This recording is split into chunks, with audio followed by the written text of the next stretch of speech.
पहला genuine answer होगा जो आप अच्छा लिखोगे। अगर आपने वो 300 आंसर्स नहीं लिखे, वो बैकग्राउंड में मेहनत नहीं की आंसर राइटिंग में, तो you won't be able to give your best in the actual main. मैं जिस लेवल पर, मुझे मालूम है इस एग्ज़ाम की रिक्वायरमेंट क्या है, मैं खुद इस एग्ज़ाम की प्रक्रिया से गुजर चुका हूँ। यही डाउट होता है कि क्या मैं सर से डाउट्स पूछ पाऊंगा, तो वो दोनों के ही केटर करते हैं। ऑफलाइन ऑनलाइन में मुझको एक बेनिफिट ये मिला कि मैं अपने टाइम के अकॉर्डिंग क्लासेस देख पा रहा था। मुझे जहाँ ज़्यादा टाइम लग रहा था वहाँ मैं पॉज करके समझ पा रहा था।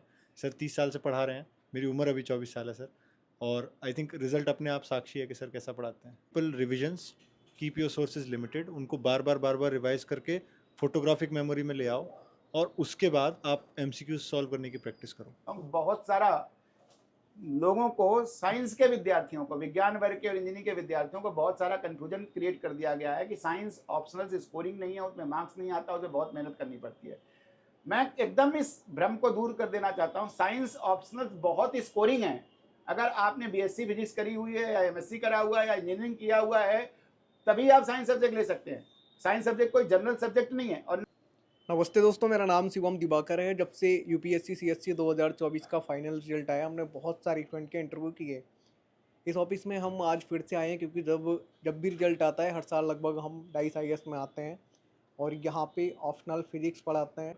काफ़ी पॉपुलर टीचर हैं पूरे इंडिया में, और अभी एक सर भी हमारे साथ में हैं जिनका नाम है अभिषेक शर्मा। यूपीएससी सीएससी 2024 के फाइनल रिजल्ट में सर का 38 रैंक आया है। तो सर से ही अभी जानने वाले हैं, अभी बहुत सारे नए स्टूडेंट इस बार एग्ज़ाम देंगे, उनके लिए स्ट्रेटजी क्या होनी चाहिए, बाकी का सर से भी जानेंगे कि ऐसा क्या कराते हैं कि हर बार रिजल्ट आ ही जाता है सर के यहाँ से। सर आपको बहुत बहुत बधाई। थैंक यू भैया, थैंक यू। सबसे पहले मैं आपसे ये जानना चाहूँगा सर, आपका ऑप्शनल फिजिक्स ही था जी सर। स्टार्टिंग से ही? जी सर। वाजपेयी सर कैसा पढ़ाते हैं, क्योंकि हर साल जब भी रिजल्ट आता है फिजिक्स के जितने भी लगभग टॉपर्स निकलते हैं वो सर के यहाँ से ही निकलते हैं। आप ऐसा मानते हैं कि सर जो कराते हैं वहाँ से कुछ ना कुछ आ पाता है एग्जाम में? मैंने सिर्फ वही किया है जो सर ने पढ़ाया है। फिज़िक्स मेरे लिए उसी दायरे में सीमित है जितनी मैंने यहाँ पढ़ी है डाइस में, और मेरे अच्छे मार्क्स आए हैं और रिज़ल्ट अपने आप बोल रहा है। तो आई थिंक मैं बहुत छोटा हूँ इस चीज़ पे कमेंट करने के लिए कि सर कैसा पढ़ाते हैं। सर 30 साल से पढ़ा रहे हैं, मेरी उम्र अभी 24 साल है सर, और आई थिंक रिज़ल्ट अपने आप साक्षी है कि सर कैसा पढ़ाते हैं। आगरा में सर आप कहाँ से हैं? सर आगरा में मैं अभी आगरा में जो मेरा घर है वो शमशाबाद रोड पे, बाकी मैं पास के एक गाँव का हूँ। ये आपका कौन सा अटैम्प्ट था? सर ये मेरा तीसरा अटैम्प्ट था। ये बताइए, बहुत सारे नए स्टूडेंट्स आपको देखेंगे कि प्रीलिम्स के लिए हम किन किन बातों का ध्यान रखें, और मेंस के लिए चाहूँगा कि कम समय में आप ये बता दें।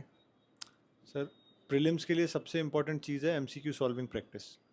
एक बार आप अपना कंटेंट पूरा कर लीजिए, multiple revisions, keep your sources limited, उनको बार बार रिवाइज करके फोटोग्राफिक मेमोरी में ले आओ, और उसके बाद आप एमसीक्यू सॉल्व करने की प्रैक्टिस करो।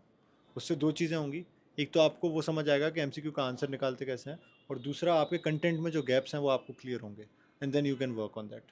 मेंस में सेम जगह जो एमसीक्यू प्रैक्टिस प्रीलिम्स में होती है वो जगह ले लेती है answer writing practice. I will just say कि don't wait for the perfect moment कि मेरा सब कुछ रिवाइज हो जाएगा मैं तब आंसर्स लिखूंगा।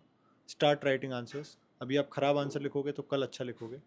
आप अगर इन 3 महीनों में 300 आंसर्स लिख लेते हो और मेंस में जाके 301वां आंसर लिख रहे हो, तो आई थिंक वो आपका पहला जेन्युइन आंसर होगा जो आप अच्छा लिखोगे। अगर आपने वो 300 आंसर्स नहीं लिखे, वो बैकग्राउंड में मेहनत नहीं की आंसर राइटिंग में, तो you won't be able to give your best in the actual mains exam. Graduation sir आपने कहाँ से किया? सर मैंने एनआईटी भोपाल से कंप्यूटर साइंस में बीटेक किया। आप डाइस आईएएस में ऑफलाइन आते थे या फिर ऑनलाइन आपने कोर्स वगैरह लिया था? सर क्लासेस मैंने ऑनलाइन की थी, टेस्ट सीरीज़ तीनों साल ऑफलाइन लिखी है। क्या जो डाइस आईएएस का ऑनलाइन का कोर्स होता है वो इफेक्टिव होता है, स्टूडेंट की कुछ हेल्प कर पाता है या नहीं, क्योंकि हर साल जब भी हम देखते हैं रिजल्ट फिजिक्स केमिस्ट्री का यहाँ से काफ़ी अच्छा आता है? सर वो कोर्स ऑनलाइन बस कहने के लिए है। सर मोबाइल नंबर शेयर करते हैं अपना, अगर आपको कोई भी डाउट हो तो आप सर को कॉल करके पूछ सकते हो। आई थिंक ऑफलाइन और ऑनलाइन में बच्चों को यही डाउट होता है कि क्या मैं सर से डाउट्स पूछ पाऊंगा, तो वो दोनों के ही केटर करते हैं। ऑनलाइन में मुझको एक बेनिफिट ये मिला कि मैं अपने टाइम के अकॉर्डिंग क्लासेस देख पा रहा था। मुझे जहाँ ज़्यादा टाइम लग रहा था वहाँ मैं पॉज करके समझ पा रहा था। ऑफलाइन वाले बच्चों को बेनिफिट ये मिलता है कि सर क्लास शुरू होने से पहले और क्लास खत्म होने के बाद भी काफ़ी चीज़ें बताते हैं एग्ज़ाम के बारे में जो बहुत इंपॉर्टेंट होती हैं। तो आई थिंक दोनों के अपने अपने फ़ायदे हैं। Okay. सर मैं आपसे जानना चाहूँगा, आप डाइस आईएएस के डायरेक्टर साहब हैं और हर साल जब भी रिजल्ट आता है यूपीएससी का फिजिक्स केमिस्ट्री के अधिकतर स्टूडेंट आपके यहाँ से निकलते हैं। ऐसा क्या आप ऑनलाइन कोर्स में कराते हैं या फिर ऑफलाइन क्लास में कराते हैं कि सिलेक्शन हो ही जाता है और बच्चे आपके पास ही आते हैं? देखिए, पूरा एग्ज़ाम जो है ये स्मार्ट वर्क का है। इसमें एक बहुत एनर्जी की ज़रूरत पड़ती है। तो मैं अपने एफर्ट्स के द्वारा स्टूडेंट्स में उस एनर्जी को ट्रांसफॉर्म करने की अप्लाई करने की कोशिश करता हूँ। तभी मैं बहुत बार कहता हूँ कि ये एग्ज़ाम जो है एनर्जी ट्रांसफ़र मैकेनिज़्म है। मैं जिस लेवल पर मुझे मालूम है इस एग्ज़ाम की रिक्वायरमेंट क्या है, मैं खुद इस एग्ज़ाम की प्रक्रिया से गुजर चुका हूँ। जितनी मेहनत की ज़रूरत होती है मैं शायद उस जितना स्टूडेंट को ज़रूरत होती है उससे ज़्यादा मैं स्वयं मेहनत करता हूँ, और मैं एक्सपेक्ट करता हूँ कि जितनी मेहनत मैं कर रहा हूँ उतनी मेहनत स्टूडेंट को करनी चाहिए। तो मैं उसको अपने कंडक्ट से, अपने बिहेवियर से मेहनत करना सिखाता हूँ।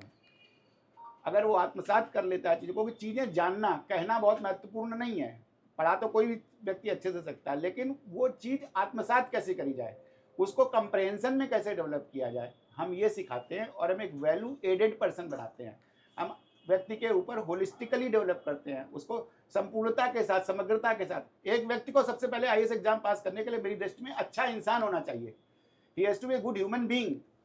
अगर सेंसिबल है, अम्बुल है, और वो श्रद्धावान लभते ज्ञानम, अगर उस ज्ञान के ऊपर श्रद्धा रखता है तो निसंदेह सक्सेस होगा। तो वो जो वैल्यू सिस्टम है, मैं अपना वैल्यू सिस्टम भी स्टूडेंट्स के ऊपर ट्रांसफॉर्म करने की कोशिश करता हूँ। क्या सर आज से ही आपका नया बैच भी शुरू हो चुका है मेंस के लिए? हाँ, मेरा बैच, जैसे ये मेरी प्रक्रिया है 25 सालों से लगातार लगभग चली आ रही है, कि जो बैच शुरू होता है, बैच के पहले दिन जो उस साल की जो हाईएस्ट रैंक या हाईएस्ट स्कोरर्स होते हैं उनको बुलाते हैं। इस बार का सौभाग्य अभिषेक जी को था कि हर बार ये प्रक्रिया हमने परंपरा अमित कटारिया से शुरू करी थी 2003 के एग्जाम से, फिर सुप्रीत गुलाटी, मतलब हर बार बड़े बड़े टॉपर्स लोग इसको सेमिनार को लेते आए हैं। आज अभिषेक जी मेरे प्रिय स्टूडेंट हैं, आज अभिषेक जी आए हैं। हम बहुत सारा लोगों को, साइंस के विद्यार्थियों को, विज्ञान वर्ग के और इंजीनियरिंग के विद्यार्थियों को बहुत सारा कन्फ्यूजन क्रिएट कर दिया गया है कि साइंस ऑप्शनल स्कोरिंग नहीं है, उसमें मार्क्स नहीं आता, उसे बहुत मेहनत करनी पड़ती है।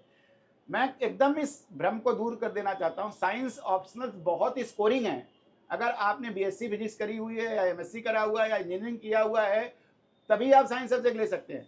साइंस सब्जेक्ट कोई जनरल सब्जेक्ट नहीं है, और ना कहीं बहुत जगह पढ़ाए जाते हैं। तो साइंस के स्टूडेंट को बिल्कुल घबराने की जरूरत नहीं है। जब वो अपना सब्जेक्ट छोड़ देता है तो बहुत चीज़ों से वो महरूम हो जाता है। आपने अगर बीएससी और एमएससी करी है तो कम से कम आपको 80% से 90% सिलेबस अच्छे से आता है। थोड़ा सा ही आपको बिल्टअप करना पड़ता है। हम 4 महीने में फिजिक्स का, जैसे आप 4 महीने में किसी दूसरे सब्जेक्ट का कोर्स करते होंगे, मैं 4 महीने में फिजिक्स का भी कोर्स खत्म कराता हूँ। हर साल बमुश्किल से 100 लोग मेंस की परीक्षा में बैठते हैं, और 100 में इस बार भी हमारे 19 लोग पास हुए हैं। 19 people have qualified with physics as an optional. Institute से हमारे 33 प्लस सिलेक्शन है। फिजिक्स के अकेले 19 स्टूडेंट्स हैं। तो जब फिजिक्स ऑप्शनल और 35 से ज़्यादा लोग इंटरव्यू देते हैं, तो सक्सेस रेट सब्जेक्ट की क्या है? 35% सक्सेस रेट है। ऑब्जेक्टिव सब्जेक्ट है, सिर्फ थोड़ी सी मेहनत की जरूरत होती है। और अगर आपका बैकग्राउंड है तो आप उसका फायदा क्यों ना उठाइए कि सब्जेक्ट स्कोरिंग है। तो मैं साइंस के स्टूडेंट से, बीएससी करे हुए लोगों से, इंजीनियरिंग के स्टूडेंट से अपील करता हूं कि if you can opt for the science subject, you must definitely opt science subject, give it a chance, don't misled by some other false propaganda against the subjects. दोस्तों डाइस IAS के जो director साहब हैं DV Vajpayee sir, उनसे हमने अभी बात की। बाकी का साथ में अभिषेक शर्मा सर भी थे, इनसे भी बात की है। अगर आपके कुछ और सवाल हैं, डाउट हैं, आप कमेंट बॉक्स में लिख करके ज़रूर भेज दीजिए। मिलते हैं आपसे किसी और वीडियो में। ये वीडियो देखने के लिए आपका बेहद शुक्रिया।